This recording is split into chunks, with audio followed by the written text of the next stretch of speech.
there, welcome to Solve My Math Homework. We're the YouTube channel that solves only the math problems our subscribers send in.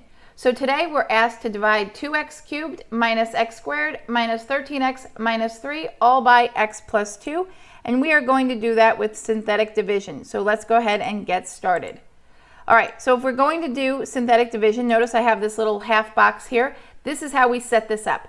And what we're going to do is look at the binomial that we're dividing by, so the divisor, and we're going to grab the opposite sign on that x. So we have x plus 2, we're going to grab negative 2 and pop it in the box. So negative 2 goes in there.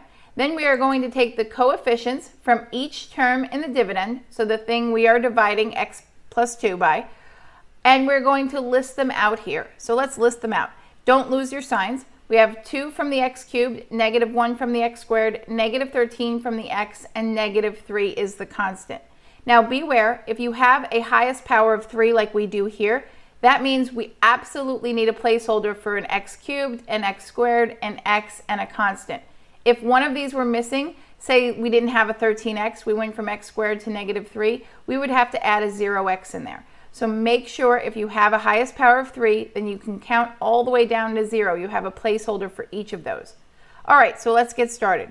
First step is always the same. We are going to take the first coefficient of 2 and bring it straight down, simply because 2x cubed divided by x is going to give me a 2 as my coefficient, because 2 divided by 1 is 2. So that first term always comes down. Remember, we can only use synthetic division if we have an x plus or minus something. There can't be anything multiplied to the x. So this is always going to be this number divided by 1. It always comes straight down.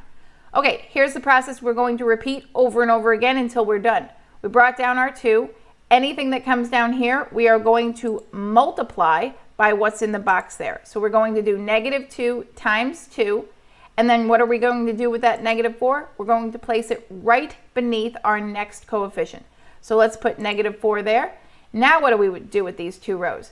Every time we get something under here, we're going to take those two rows and we are going to add the values. So negative 1 plus negative 4 gives us negative 5. Bring that down. Now we're going to start our multiplying again. Negative 2 times negative 5 is positive 10. We'll put the positive 10 right beneath negative 13. And then we will add these two rows again. Negative 13 plus 10 is negative 3.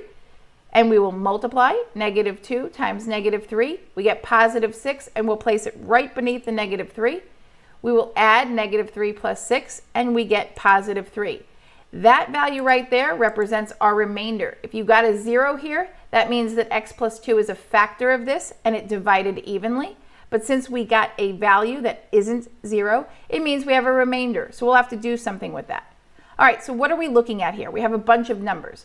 These numbers, 2, negative 5, and negative 3, represent the coefficients of our answer. So what's our answer? What x power do we have to use for our answer? Well, we divided an x cubed divided by an x, so our answer is an x squared. And your power will always be 1 less than what you started with. You started with a cubic polynomial, your answer will always be a quadratic. If this was a power of 5, your answer would be a power of 4.